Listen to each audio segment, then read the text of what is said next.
Commence primary ignition. I'm just not the hero type, clearly. What a piece of junk.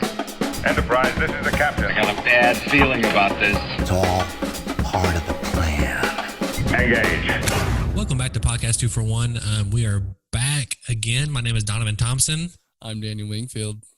I'm Daniel. Wait, am I pointing the right direction? No, you're not. You're pointing the wrong direction. I mean, it's the wrong direction on my screen. That's what I'm saying. I'm not.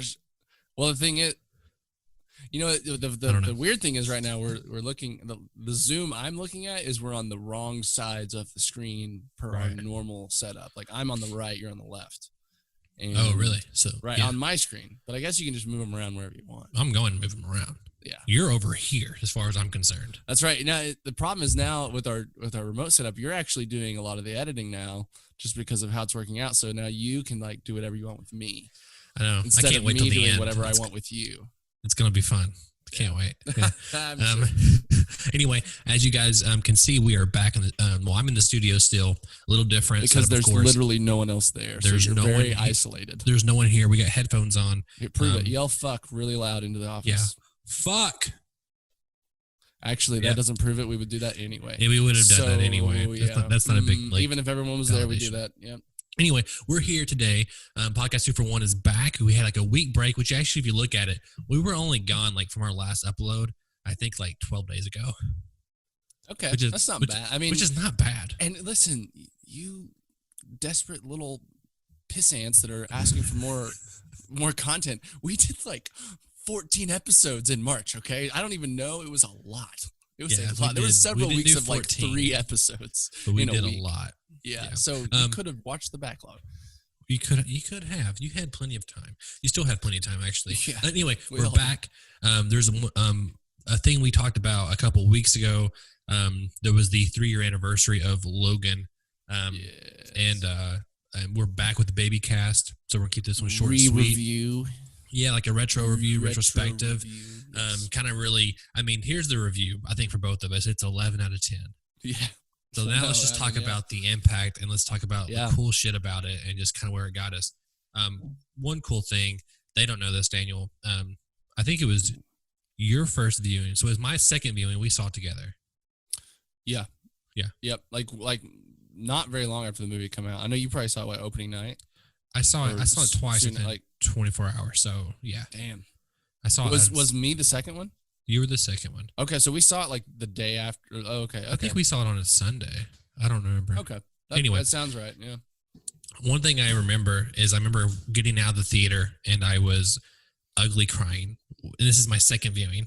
And I cried. And I remember like you brought a friend and I was just like. Yeah, I think it was Josh Ford. And I was like getting up like just leaving because like I looked like a mess. And I cried more the second time than I had the first time.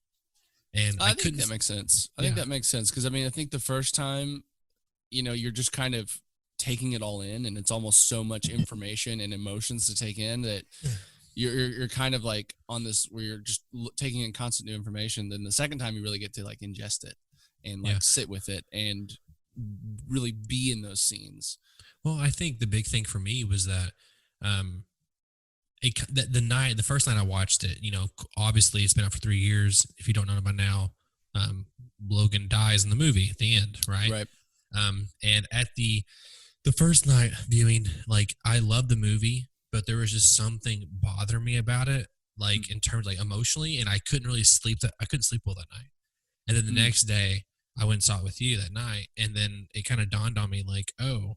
The reason why I'm feeling this way is because I feel like I have lost someone in my life. Like Hugh Jackman as Wolverine, I think was 99, 98. 99 was X1, wasn't it? No, it was it may have been 2000. It was like 2000. Yeah, I can look real quick. 2001. It was 2000. It was X-Men 1.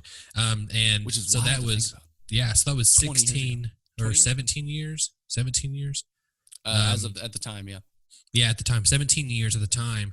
That we grew up with this character, and we grew with him as a character arc, and just the joy of Hugh Jackman through the himself. good times and the bad times. Exactly, and he had some low points. Yes. Looking at you, X-Men Origins, Wolverine Origins, whatever. I actually really liked the Wolverine. Is that the one that's set in like Japan? Yeah, that was super fun. Yeah, that's James Mangold, It's just a badass like the same director as Logan. ninja movie with Wolverine, It's cool. basically. Yeah, no, it's based off his most famous art from Chris Claremont. Okay. Yeah, his first 6 issues of that. I don't think I've maybe only seen that movie once. It's really good. I need to rewatch it. I realized last night while I was looking at Logan, rewatching it, as you can tell, we have it playing in the background here for your viewing pleasure. I realized I don't have Logan, I don't have the Wolverine digitally. Like I bought it. I bought it digitally, but it was back when you had to have the disc and you had to put it in the thing and then rip it off the disc to get it digitally. So it was like right that change anyway. So I got to rebuy it. But anyway, I realized that I had lost someone in my life, and it's amazing how a fictional character, who's not real, Hugh Jackman is still living in the world, and you can even go back and watch his performances before Logan. Yeah, he died, and I felt like this person in my life died too. Sure. Same thing, even with Iron Man. Yeah, and I was going to Avengers say Endgame. the same thing. Yeah, yeah. I feel like maybe do you think is Logan maybe the first? I'm sure he's not the first character in history. Well, I mean, that's interesting to like have a character that spans over multiple movies beyond 3. Like, what was he, like 6? Is Logan 6? No, 7, right? It's his 7th movie as Wolverine. You got the first 3 movies. You got Days of Future Past. He has a cameo in. He's in First Class. It's one scene. Yeah, he flips him off. I would count. It's a fun scene. I like it. It's one of the best scenes in the movie. I agree. I think X-Men First Class is the best X-Men movie. I do, actually. Better than Days of Future Past? Yeah, I do. I like Days of Future Past a lot, and I love Logan in it. Obviously, are you counting? You're not counting Logan in that, are you? No, I'm counting X-Men like team up movie. Okay. Basically all of them. I still think I'm not counting Days of Future I'm not counting Past Deadpool or Logan. No. Days of Future Past is good. I just feel like it kind of. One thing about Bryan Singer was that he had this. He's a rapist, yeah. Other than the bad shit, he just happened to like throw it out. He wanted to really ground X-Men as much as you can ground X-Men, which is appropriate for the time, for like the early 2000s when they were kind of still getting into the superhero thing. But by the time we hit First Class, we were having the Avengers and we were having like Captain America and Iron Man. Yeah, and First Class kind of had that like, this is this fun. It's fun and it's not so bad, and it was just cool tying it into the JFK assassination. And Days of Future Past kind of felt back, and it had the kind of we might not be alone. It kind of had the I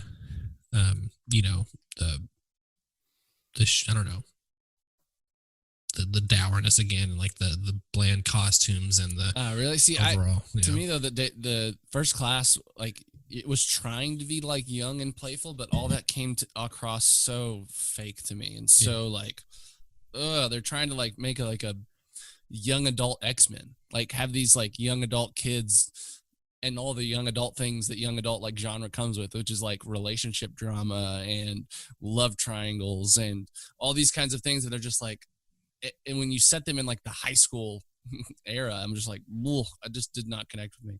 But we should probably get back to Logan. I was thinking Logan's important. Both agree on that. Yes. It's phenomenal. I think Logan, first of all, it's James Mangold.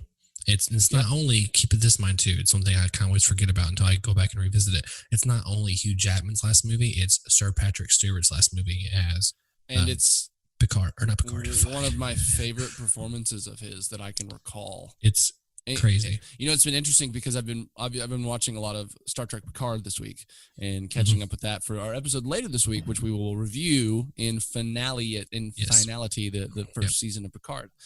So stay tuned for my thoughts on that. But it's been interesting. I was watching that a lot yesterday, and then I was also watching Logan, and it was just kind of this. I was having like a Sir Patrick Stewart masterclass, basically, in what I was watching, because just his performance in Logan, especially compared to Picard, which he's old and he's, kind of decaying and he's, at not the peak of his form, but he's still this strong, has this great vibrato and just this great, like, personal, like, just, he commands the room as Captain Picard in all the scenes, versus in Logan where you feel so bad for him most of the time. Like, you just feel so like, man, like, for one, I think it reminds me so immediately at my own grandfather who had Parkinson's and deteriorated in a similar way, right? Where just couldn't do things for himself. Eventually was wheelchair bound. It had to be picked up and helped to the bathroom and all those kinds of things. And so to me, it just automatically just makes me feel like some of that pain and that, like, it's just one of the worst things to see someone that's been such a strong figure deteriorate and no longer be able to be strong anymore and no longer be able to almost be that person that they were. And man, it's just so heart-wrenching watching. And his performance, it's perfect. It's a perfect performance from Patrick Stewart. Yeah, I mean, it's interesting because one thing about, it's kind of based off loosely this Old Man Logan kind of aesthetic, right? Right. And of course, it's much different than the I don't think Mark Miller run. Professor X isn't even still alive in Old Man Logan, is it?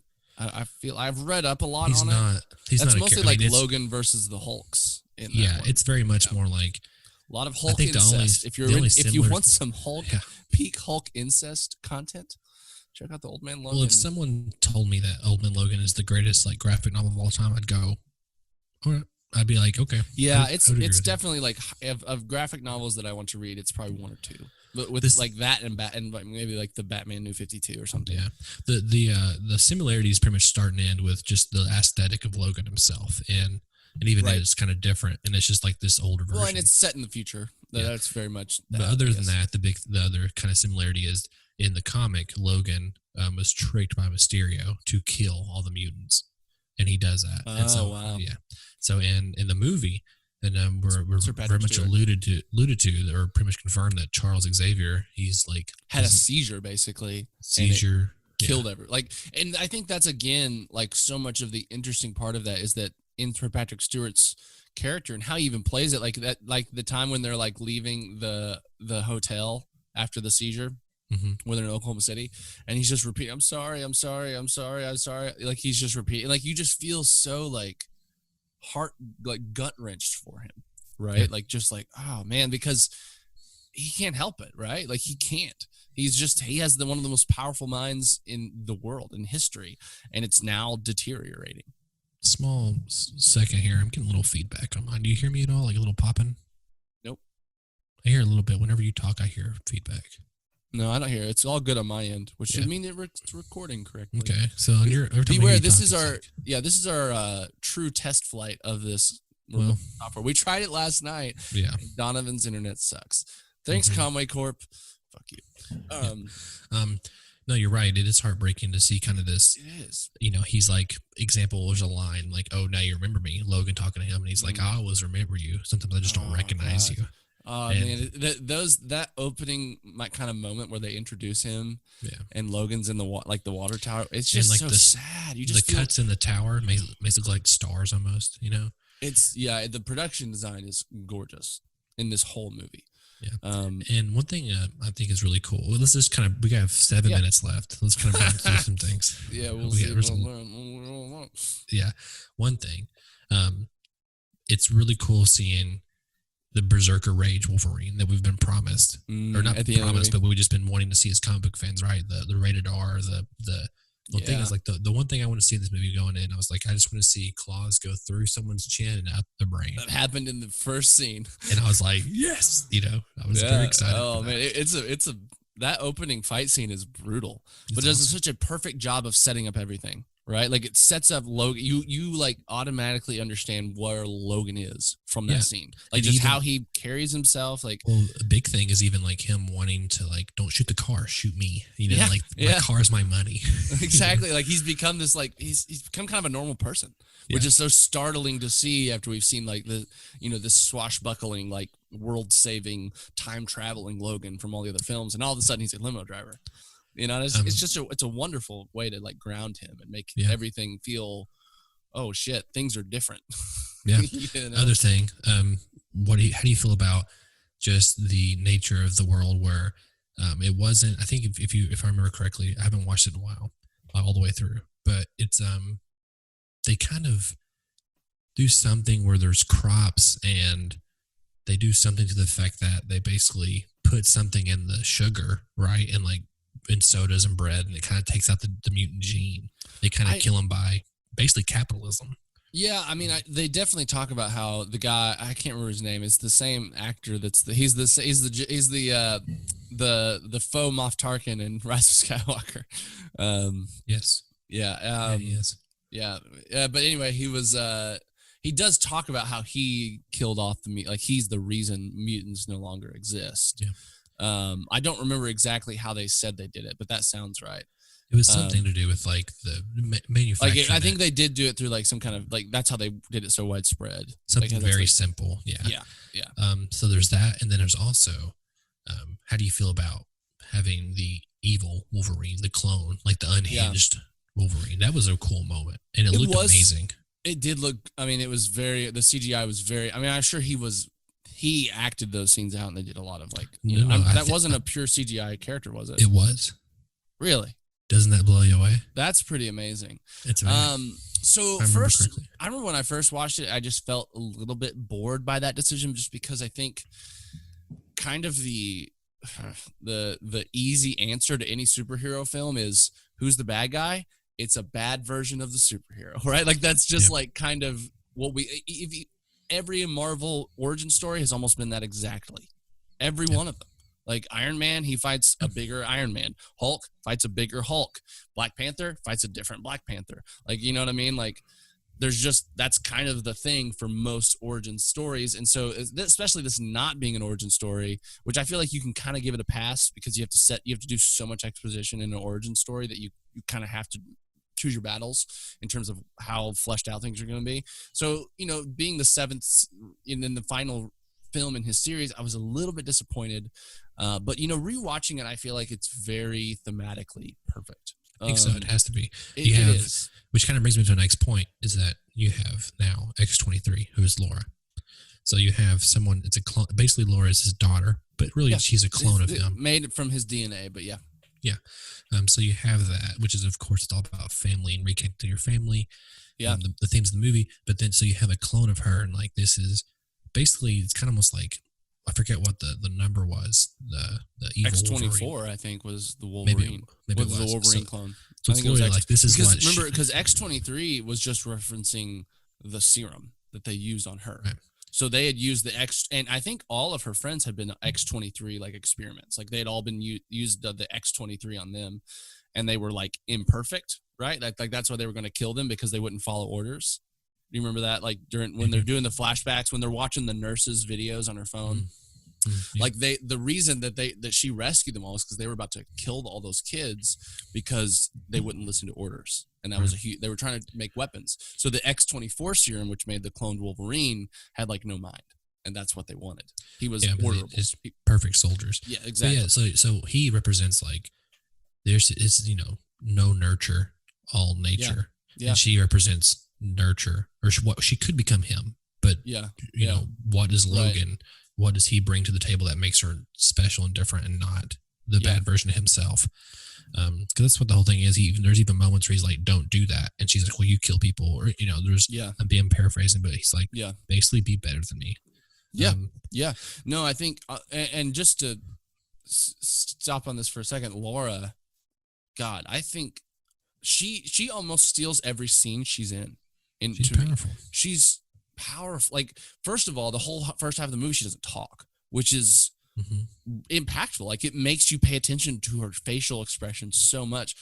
My favorite moment, she's riding on that like rocking horse with those like, and then later on she gets like the really pretty like heart sunglasses, which again are like the costume choice when she's wearing that like rainbow t-shirt, jean jacket, and heart glasses, and then stabbing people through the mouths. It's amazing. It's like, that's so great. It's like mixing, she's just a kid, but she's also something more, and she's having to reconcile that as same as we are. But man, I loved all those little moments, like when she starts yelling at him in Spanish when she starts talking, like, or that first moment he's like, "Thank you," and she's like, "De nada," or whatever, and he's like, "You talk," you know what I mean? Like, it's like those moments are so minor, like in terms of like plot points, but they're maybe some of the most endearing parts of the movie to me, because they feel real, they feel good, they feel authentic.